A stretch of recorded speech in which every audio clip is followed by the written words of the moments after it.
I was poor. I was living in at that time I was living in half of a 1-car garage that was like mocked up to be a studio apartment. Cost $400 a month. I'd never paid this guy on time ever. Before that, I lived in my car. You know, like my mother doesn't even know I was living in my car for a little while. I just realized that life. It was weird because I'm smart. Like Right. I went to college. I started college in 5th grade. I took astronomy, algebra, and computer science in 5th grade. I then went to college in 10th grade, 11th grade, 12th grade. I went away to college, realized that wasn't for me, came home, and then it was just like this windfall of, I guess I had the wrong mindset, so the wrong results were coming to me, and it proved a lot of, like, didn't matter how smart I was, didn't matter what I felt like I could do, didn't matter. What mattered was, what was I going to do and why was I doing it? You know, and in the end, how much more could I do? And how much more was I willing to give? Whether I'm giving to you, someone else, or myself. A lot of times we don't want to give to ourselves. You know, I have a picture of myself on my phone, okay?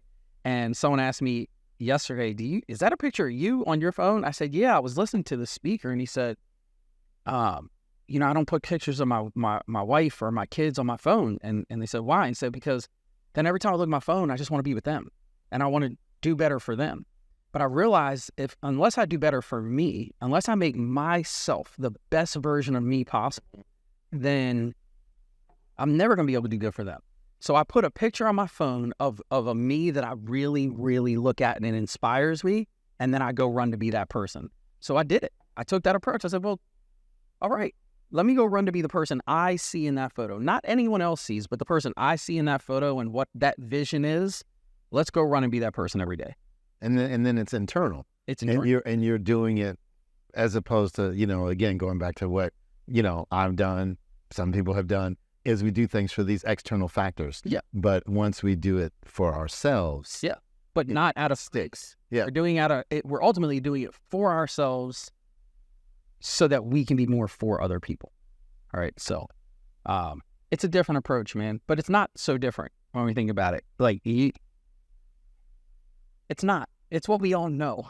Yeah, no. We know what the right thing to do is. It's hard to practice. It's been hard for me to practice a lot of the time.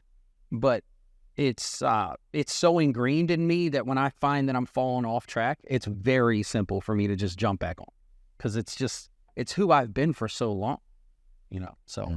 So that discipline, I mean, probably, I guess, starts with your habits. What is that? I mean, just high level, I know you have a lot of disciplines that I've observed that I'm like, like, but what are just, you know, how, like just a morning routine or evening routine? Like, how do you maintain this structure to be able to serve like you do? I think the word you said there, discipline, is key, right? And routine is key.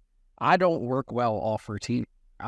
Knowing yourself is so important because I have come to terms with the fact that this idea of, well, I'm just going to run around and do whatever I want, kills me. It doesn't help me at all. It's for a lot of people that motivates them and that gets them going.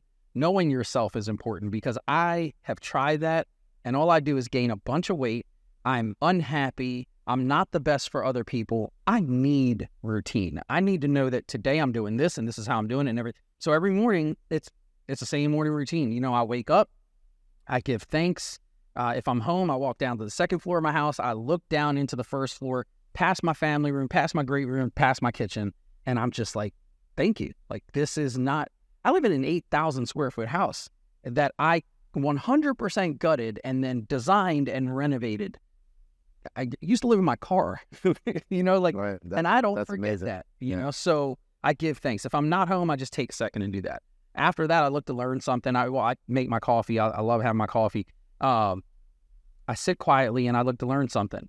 I have 10 minutes of social media light time where I go on other people's social media and I just look to engage and just be there to respond, to like, to watch, to share, whatever it is, but other people's stuff. Mm-hmm. And I do that every day. And it's clockwork. Like that I don't miss. If I miss that, something's off, right? So I just don't miss that. And And then after that, I really look at what's my schedule going to bring me to. But what I don't look at is what's my schedule going to bring me to and when do I want to be done? I love to work. And there's nothing Yeah, there's nothing wrong with it. I've been saying this for years. There's nothing wrong. Nothing wrong with the work. Yeah. it. We live in this world where people are like, man, you should have balance and you should this and you should that. I do. My balance work. Right. Today's a holiday. Why are you going into the office? Right. Why? What do you mean why? It's a holiday to who? Right. It just, I feel like we just, what made this world great was people that said, no matter what, I'll put in the work. I will put in the effort. I will put in the drive. I will put in the commitment, and it's non-negotiable. And I feel like we've reversed track a bit and said, well, why aren't you relaxing enough? Why aren't you having enough fun? Who said I'm not? I am working. That is what is fun to me. That's what makes me happy. And I got a 14-year-old son. My daughter will be 12 in a couple weeks. I've been married for 17 years. That's a blessing. Yeah, it's great. But the kicker there is people say, well, you're not spending enough time with these people and these people. Yes, I am, because they know the mission. Like, we don't do any business without a family meeting. When we got into real estate, now my kids were young, they didn't know, but we've consistently had these meetings. We talk about, like, this is our plan, this is the goal, this is what it'll take, this is the sacrifice. So even in business, I have 8 more years. 8 more years, I'll be 50, and that's it. I'm done. My wife and I will travel. I will write more books, and I will speak. Or my wife will give me the blessing to move into politics. Now, I would love to be into politics, but what I know is this: my wife, we met when I was 14 and she was 13. We've been through it. Okay, she has been marching to the beat of my drum for a long time. So the Phil wants to do another thing. It's not fair. Right. So if she's like, yeah, go into politics, I'm totally cool with it. I'm going in hard. If she says no, Let's take some time. we're done. Yeah. Yeah. Like, we don't need any more. Well, then, okay, I accept. I submit. Let's go have some fun. Reluctantly or like Happily. happily? Okay. Happily. Because it would mean that everything that has come before that has been a lie. Because if I am reluctantly submitting, that means that I lied to her when I said 8 more years, 9 more years, 10 more years. You know what I mean? Mm-hmm. And that's it. I mean, it really is the day I turn 50. It all. That's okay. It's the, what are we gonna do? Oh, that's what we're gonna do. Let's do it. Okay. Well, you heard it here. You heard it. We're right. Yeah. So, all right. Well, what do you like to do? I mean, 14, 12, 17-year marriage. You know, obviously spending time with the family is key. What do you like to do in addition to that, outside of work? Outside of work, it is pretty much. I have my one, which I'll hold. I'll tell you in a sec. But sports, surround, just like you, like, it's sports all the time. I messaged my wife today and said, what do we got going on this weekend? That's right. She said lacrosse. I said, for who? She said both of them. I said, okay. 2 different locations. Right. Exactly. 2 different locations, same exact time. No one riding this.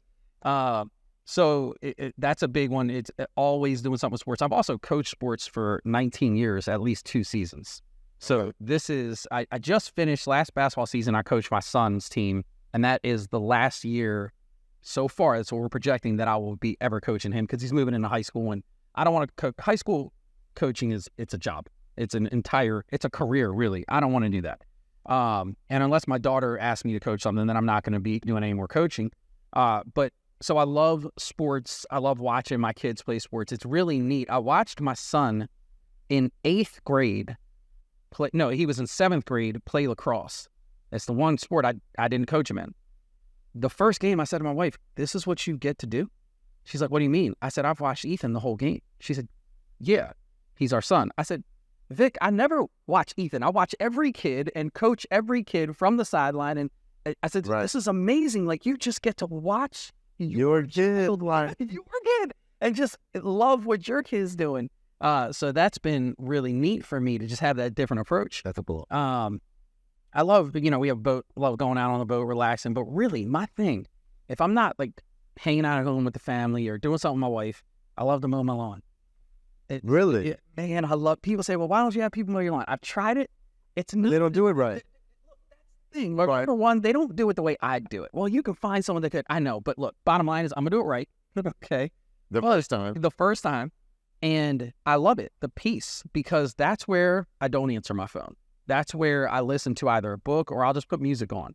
I check out, and it's such a peaceful activity, and it's rewarding to me.